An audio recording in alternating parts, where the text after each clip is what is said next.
Movie की शुरुआत में हमें दिखाया जाता है कि एक कपल गाड़ी के पास से गुजर रहा है। जैसे ही वो गाड़ी से थोड़ा आगे निकलते हैं तो गाड़ी में बैठा शख्स थोड़े से वार करके उन्हें बेहोश कर देता है और उन्हें किडनैप कर लेता है। अब लड़की को होश आता है तो वो देखती है कि उसके हाथ पैर एक लोहे के स्टैंड पर बंधे होते हैं। उसे समझ नहीं आता कि उसके साथ ये सब क्या हो रहा है, क्योंकि ना तो वो अमीर है ना ही किसी के साथ उसकी दुश्मनी। अब वो शख्स लड़की का स्टैंड घुमाता है तो लड़की के सामने दूसरे स्टैंड पर उसका बॉयफ्रेंड बंधा होता है। अब वो शख्स लड़की के बॉयफ्रेंड को बोलता है कि मैं तुम दोनों को टॉर्चर करने वाला हूँ, तो तुम बताओ पहले मैं किसको टॉर्चर करूँ। लड़का उसे कोई जवाब नहीं देता, इसलिए वो शख्स एक स्क्रू ड्राइवर लेता है और लड़के के मुंह में डाल देता है, जिससे लड़के की जीभ काफ़ी जख्मी हो जाती है और उसके मुंह से खून निकलने लगता है। दर्द की वजह से लड़का चिल्लाने लगता है और ये सब वो लड़की भी देख रही होती है, तो वो भी डर की वजह से चिल्लाने लगती है। अब वो शख्स स्क्रू ड्राइवर को लड़के के पेट में घुसा देता है और उसके पेट से खून निकलने लगता है, साथ ही लड़के का पेशाब भी निकल जाता है। अब वो शख्स स्क्रू ड्राइवर लेकर लड़की की तरफ चलता है तो लड़की काफ़ी डर जाती है।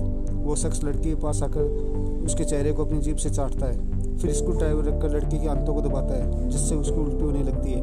अब वो लड़की उसे मना करती है कि वो ऐसा ना करे, तो वो शख्स लड़की को पूछता है कि क्या तुम इसके लिए मर सकती हो, तो वो लड़की मना कर देती है। अब हमें फ्लैशबैक में दिखाया जाता है, यह लड़का लड़की के पास आता है और कहता है कि मैं तुमसे प्यार करता हूँ, तो लड़की भी हाँ कर देती है। फिर लड़का पूछता है कि क्या तुम्हारा पहले कोई बॉयफ्रेंड था। लड़की कहती है कि नहीं। क्या तुम्हारी कोई गर्लफ्रेंड थी, तो लड़का बोलता है कि नहीं। फिर लड़का पूछता है कि क्या तुम मेरे साथ डिनर पे चलोगी, तब लड़की हंसने लगती है और हाँ में जवाब देती है। फिर ये दोनों डिनर पे जाते हैं। रास्ते में लड़की लड़के से पूछती है कि क्या तुम मेरे लिए जान दे सकते हो, तो लड़का कुछ बोल नहीं पाता है। तब लड़की बोलती है कि मैं सिर्फ मजाक कर रही हूँ। फिर लड़का जवाब देता है समय आएगा तो वो ऐसा भी करेगा। फिर रास्ते में वो शख्स इनको इनकी पहली डेट पे किडनैप कर लेता है। अब कहानी प्रेजेंट टाइम पे आती है। वो शख्स लड़के को कुछ देर के लिए हाथ खोल देता है, तब वो लड़का उस शख्स के साथ हाथापाई करता है, मगर वो शख्स लड़के को उस जगह पर मारता है जहाँ पर उसे चोट लगी हुई थी। फिर वो शख्स उस लड़के को वापस स्टैंड पे बांध देता है और उसे चुप रहने के लिए कहता है।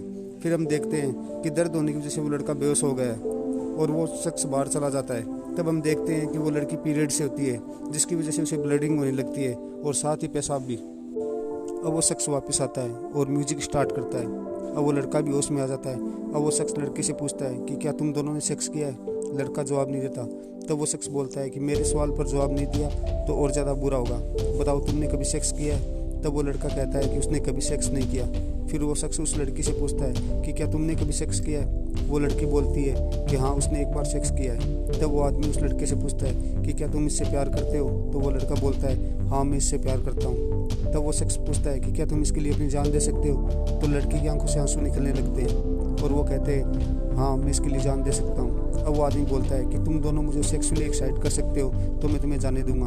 और फिर वो शख्स उस आदमी के जख्मों का इलाज कर देता है और लड़की के कपड़ों में हाथ डालकर उसे टच करता है और उसकी बॉडी को किस करता है।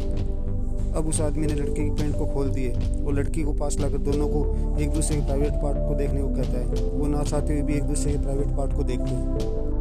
फिर वो आदमी लड़की को ड्रिंक पिलाता है और कहता है कि वो बोले उसे मार दे, मगर वो लड़की नहीं बोलती क्योंकि वो मरना नहीं चाहती। और वो शख्स लड़के के पास जाता है और उसे ड्रिंक पिलाता है। तब वो लड़का बोलता है कि तुम हम दोनों को जाने दो, हम पुलिस को नहीं बताएंगे। तब वो शख्स कहता है कि वो नहीं जाने देगा। फिर वो लड़का बोलता है कि उसके पार्टनर को जाने दे, वो तैयार है मरने के लिए। ये सुनकर वो शख्स इन दोनों को क्लोरोफॉर्म सुंघाता है, जिससे वो दोनों बेहोश हो जाते हैं। फिर हमें दिखाया जाता है कि वो आदमी डॉक्टरी ड्रेस में होता है और वो लड़का स्ट्रक्चर पर बंधे होते हैं। अब वो आदमी ने होश में लाता है और चैन से लेकर लड़के के पास जाता है। फिर वो आदमी लड़के की दोनों हाथ की उंगलियां काट देता है, जिससे वो लड़का काफ़ी चिल्लाता है, साथ ही वो लड़की भी। अब ये आदमी लड़की की उंगलियों को जमा करके उनकी माला बनाकर लड़की को पहना देता है। अब वो आदमी लड़की से बोलता है कि तुम्हें भी अपने बॉयफ्रेंड को गिफ्ट देना चाहिए। ये कहकर वो आदमी चैन से लेकर लड़की के हाथ की उंगलियां काट देता है। अब वो लड़की के दूसरे हाथ की तरफ जाता है, मगर वो लड़की से कहती है प्लीज़ मेरी उंगलियां मत काटो। तब वो आदमी बोलता है कि मैंने तुमसे पूछा नहीं है, तुम्हें इसकी सज़ा मिलेगी। यह कहकर वो चैनसो को छोड़कर कैंची से लड़की चेस्ट पर घाव करता है। फिर वो उंगलियां जमा करता है और चैनसो से लड़की दूसरे हाथ की उंगलियां भी काट देता है।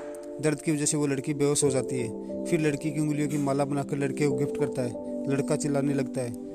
वो लड़के को बोलता है कि तुम इस लड़की के लिए जान दे सकते हो, तो अब वो टाइम आ गया है, लेकिन इससे पहले मैं तुम्हें टॉर्चर करूँगा। फिर वो आदमी बोलता है कि मैं तुम्हें पीसेज में काटूंगा और अगर तुम मुझे इसमें इम्प्रेस करोगे तो मैं लड़की को जाने दूंगा। तो उस लड़की की आंखों में आंसू आ जाते हैं। फिर वो लड़की की तरफ देखता है जो पहले से काफ़ी फिजिकल प्रॉब्लम झेल चुकी है, तो वो लड़का हाँ कर देता है कि हाँ मैं तैयार हूँ। तब वो आदमी कहता है कि अगर तुम हार मान जाओगे तो मैं लड़की को टॉर्चर करूँगा। यह कहकर वो आदमी लड़के की बॉडी में एक एक कील गाड़ने लगता है। फिर वो एक कील लड़के की आंख में डालकर उसकी आंख फोड़ देता है। फिर वो आदमी एक नाइफ से लड़के का प्राइवेट पार्ट काट देता है। फिर वो आदमी बोलता है कि तुम दोनों का प्यार सच्चा है, मैं ये जान चुका हूँ, अब तुम्हारा टॉर्चर कंप्लीट हुआ। फिर वो आदमी उन दोनों का इलाज कर देता है। फिर हमें दिखाया जाता है कि वो लड़की और लड़का बेड पे बैठे हैं। लड़की लड़के से बोलती है कि हम किस्मत से जिंदा है, मगर वो आदमी हमें कभी भी मार सकता है। तब लड़का बोलता है कि उसने प्रॉमिस किया है कि वो उन्हें छोड़ देगा, इसलिए मैंने तुम्हारे लिए इतना टॉर्चर सहा। लड़की बोलती है कि अब हम हमेशा साथ रहेंगे। तभी वहाँ पर वो आदमी आता है और पूछता है कि क्या तुम दोनों ठीक हो। तब वो दोनों बोलते हैं कि हमें दर्द हो रहा है। तब वो आदमी बोलता है कि अभी तुम्हारी बॉडी कमज़ोर है, थोड़ा टाइम लगेगा और मैं तुम दोनों का लास्ट तक ख्याल रखूँगा। ये सुनकर लड़की बोलती है कि वो तुम पे विश्वास कैसे करे। तब वो आदमी बोलता है कि हाँ मैं जानता हूँ इतना कुछ होने के बाद तुम विश्वास नहीं करोगे, मगर मैं अपनी गलती सुधारना चाहता हूँ और तुम दोनों को सही करके यहाँ से भेजना चाहता हूँ। तो लड़की बोलती है कि तुम सेल्फिश हो। तब वो आदमी कहता है कि हाँ मैं सेल्फिश हूँ, मगर अब मैं तुम दोनों का ख्याल रखूँगा। साथ में वो आदमी इन दोनों को बताता है कि मैंने तुम दोनों के पैरों में जंजीर बांध रखी है ताकि तुम दोनों का इलाज कर सकूँ। फिर वो आदमी इन दोनों को खाना ला कर देता है।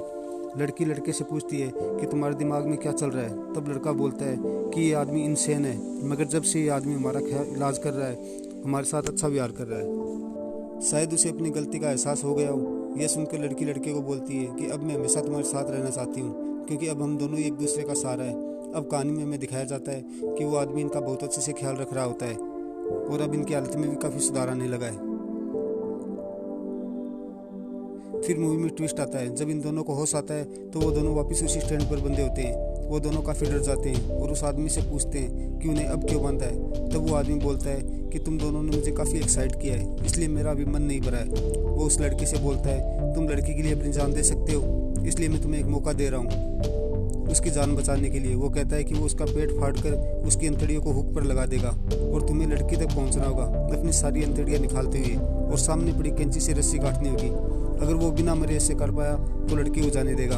वो लड़का उसे हाँ कर देता है। अब वो आदमी लड़के का पेट फाड़ कर उसकी अंतड़ियाँ हुक पर लटका देता है। अब लड़का धीरे धीरे चलते हुए कैंची तक पहुँचता है और अब उसके पेट से पूरी अंतड़ियाँ निकल गई होती है, जिससे उसे काफ़ी दर्द होता है। लेकिन वो फिर भी हार नहीं मानता और कैंची से अपनी अंतड़ियाँ काट देता है और उसके बाद वो रेंगते हुए लड़की के पास पहुंचता है और लड़की की रस्सी काट देता है। फिर वो ऊपर उठकर रस्सी काटने लगता है, मगर वो नहीं कर पाता और वापस गिर जाता है क्योंकि वो काफ़ी ज़्यादा वीक हो जाता है। वो आदमी अब अपना फेवरेट म्यूजिक स्टार्ट करता है। फिर वो आदमी उस लड़की के पास आता है और बोलता है कि अब तुम्हें भी मरना होगा। तब वो लड़की उस आदमी के चेहरे पर थूकती है और बोलती है कि वो तुम्हारी माँ को जानती है, तुम्हारी माँ एक वेश्या थी और तुम्हें खुद तुम्हारे बाप के बारे में नहीं पता। उसकी माँ के पास बहुत कम ग्राहक आते होंगे क्योंकि वो बहुत बदबू मारती है। यह सुनकर उस आदमी को गुस्सा आ जाता है और वो चैन से लेकर लड़की का पेट फाड़ देता है और उसका सर धड़ से अलग कर देता है, जिसकी वजह से उसका सर हवा में उड़ता है, लेकिन लड़की का सर उस आदमी के गर्दन पर पड़ता है। तो वो मरते हुए उस आदमी की गर्दन को काट लेती है और वो लड़का सीजर से उस आदमी को जख्मी कर देता है। फिर वो आदमी इन दोनों को अंतिम संस्कार करता है और अब हमें दिखाया जाता है कि वो आदमी अपने एक नए शिकार के लिए आया होता है और इसी के साथ ये मूवी खत्म हो जाती है।